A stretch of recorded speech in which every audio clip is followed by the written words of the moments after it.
Ang galing nitong dalawang abogado na to, promise. At natuwa ako sa kanilang press con. Decision of the defense team na unconstitutional yung nangyaring proceedings, di ba?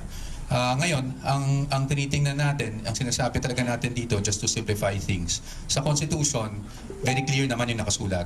No? Number one, ang initiation ng impeachment proceedings that belongs to the House. That's an exclusive power of the House. We're not contesting that. No?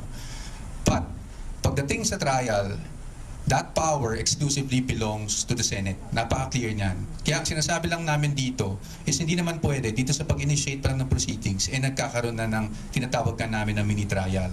At again, kaklaruhin ko lang, yung i-emphasize ko lang yung nasabi na ni Atty. Sheila, hindi po sa amin ang galing yung term na mini-trial. Yan po ay galing sa mga statements, no, ng either Committee on Justice or even other personalities. So hindi po sa amin ang galing yan.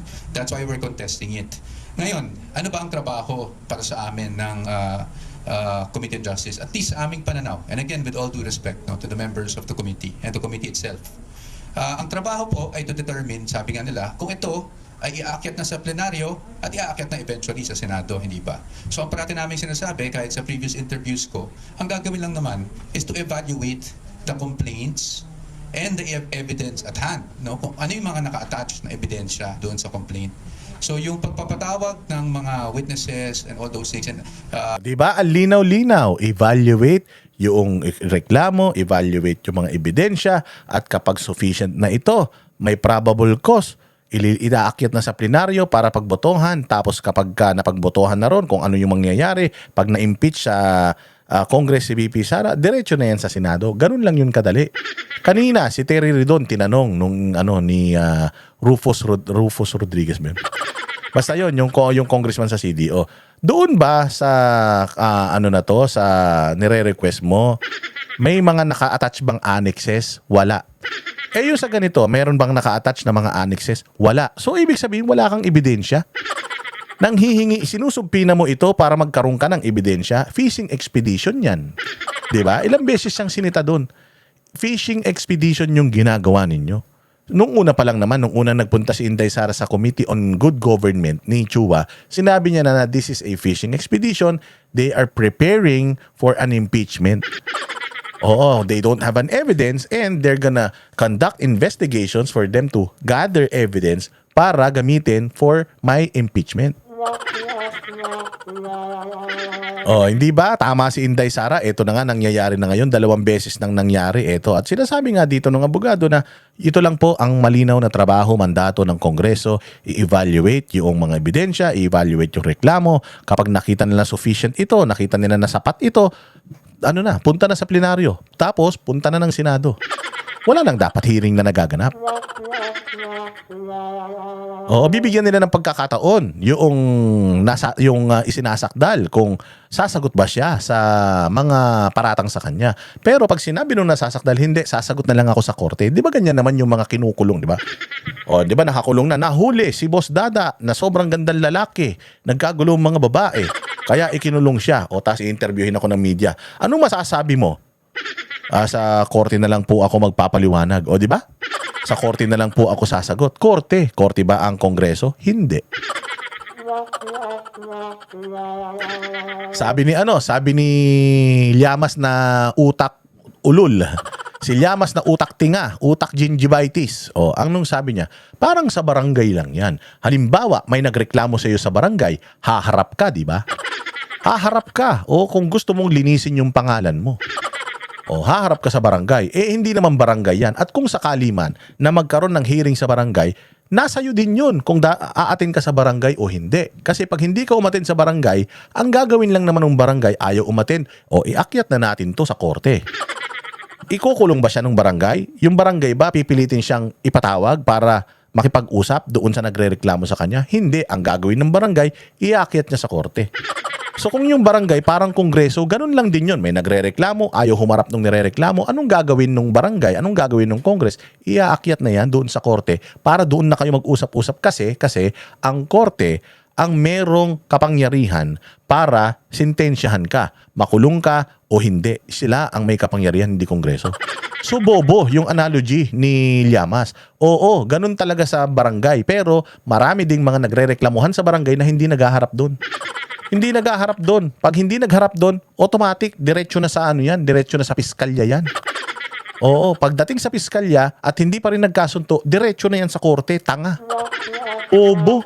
Magbibigay ka lang ng analogy pang abnormal pa. Walang hiya talaga tong mga to. Yamas, ano ka na, hindi ka na makalakad, magpahinga ka na. Oo, puro ka paninirang puri, utangin na ka. Wala ka naman silbi sa mundo. Asking for documents that goes well and beyond, 'di ba? Yung evaluation lang kung ito ay dapat mapunta na sa plenaryo at nang sa ganun ay maiakat na sa Senado. So sa ngayon, are we going to question this? Kasi I think that was your question talaga. Of course, that possibility is always there, hindi ba? But hindi po na kami magsasabi ng anything categorical. Ito ay dapat pag-usapan hindi lang namin pero pati na ng aming kliyente.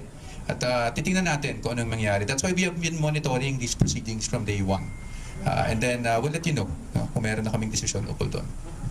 Doon po sa process na yun, we're not attending doon sa mga invitations ng House of Representatives. And follow-up is, are we surely attending the Senate hearing once it prospers, the case prospers? Number one, doon sa tanong niyo po, it's not just we're acknowledging, no, that's clearly stated naman in the Constitution na sila talaga ang may exclusive power to initiate impeachment proceedings. Why are we not attending? I think it was clearly stated in our letter. It's because we are objecting. There's a fundamental objection to the proceedings itself because for us this goes well and beyond what is contemplated within initiation of impeachment proceedings. As to the Senate, wala pa tayo doon, no? Pero pag tumating man doon, talaga namang kami naman ready na sagutin. Parati naman natin sinasabi, ready nating sagutin ang mga alegasyon laban sa Vice Presidente sa tamang forum. And at sa atin, pagdating sa pagkakaroon ng trial, whether mini trial or full-blown trial, that is not in the House, but that's actually in the Senate. Thank you. So under these circumstances, and considering the public statements made by the chairperson, it appears that the committee intends to conduct a trial. However, with due respect, the Constitution vests the authority and power to conduct trial solely in the Senate. And this is clear and explicit in Section 3, Paragraph 6, Article 11 of the 1987 Constitution, which, as you know, states that it is the Senate that shall have the sole power to try and decide all cases of impeachment. The Constitution is thus clear. It is only the Senate that can conduct trial in all cases of impeachment.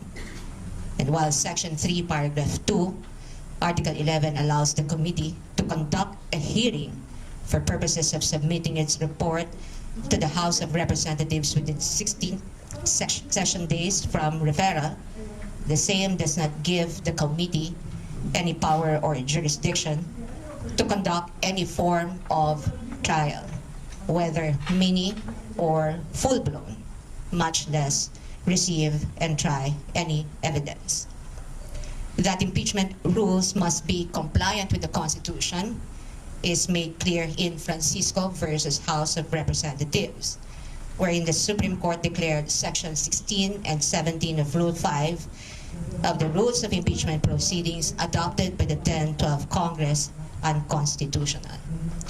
And in doing so, the Supreme Court aptly reminded, it is basic that all rules must not contravene the Constitution, which is It is basic. Ang sakit naman nun.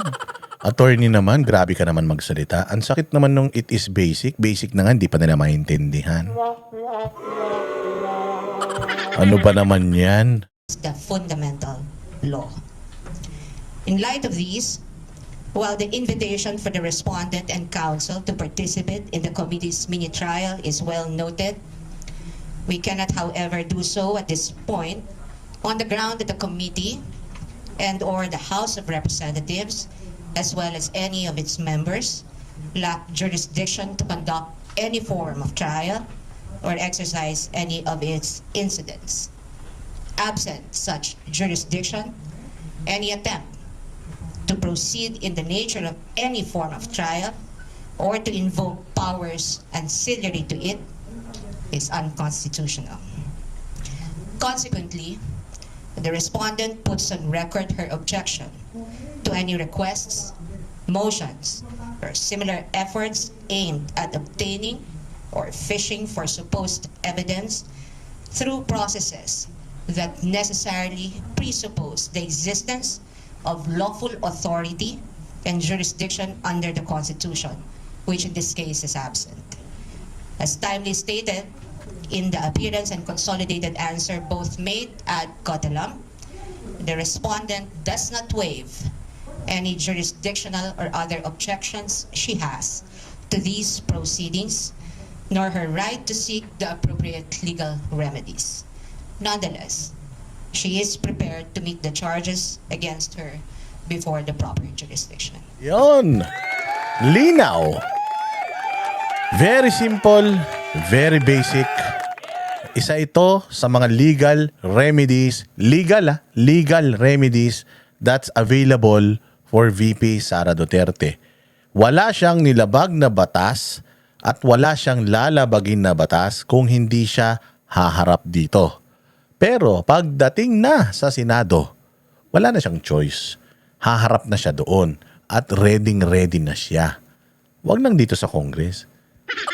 Bulahan yan eh. Mantakin mo. Magnanakaw yung mga yan daw. Daw, di ko sinabi Sabi nung mga kasamahan din nila sa Congress, mga magnanakaw daw yan. Mga mukhang pera daw yan. Kapalit ng pera, pumirma daw yan. Sabi nung mga Marines, nag-deliver daw sila ng mga pera diyan. Itong panahon daw ng mga Quadcom, Tricom, at lahat ng mga Com, nagkakabigayan daw diyan ng mga envelope. O, hindi ba? O, so bakit ako aatin diyan? Bakit ako isasubmit ko yung sarili ko sa lugar kung saan puros magnanakaw yung nandoon? Isasubmit ko yung sarili ko sa lugar kung saan takot na takot itong mga nandirito sa lugar na ito kasi pag naging presidente ko, hahabulin ko silang lahat. Yan ang magandang ginawa ni Inday Sara. Kaya nga sabi ko sa inyo, pumuputok na ang mga ugat nila sa ulo. Wala naman silang mga utak kasi kaya sa ulo na lang. Oo, pumuputok na ang mga ugat nila sa ulo dahil dito sa ginawa ni Inday Sara. At nako, wala na. Wala nang kapag-apag-asa itong impeachment na to dyan. Panalo na yan, sa inyo na yan. Sige na, okay na yan. Ready na si Inday Sara para sa Senado. Tapos na usapan. Yan ang panatero, walang inuurungan.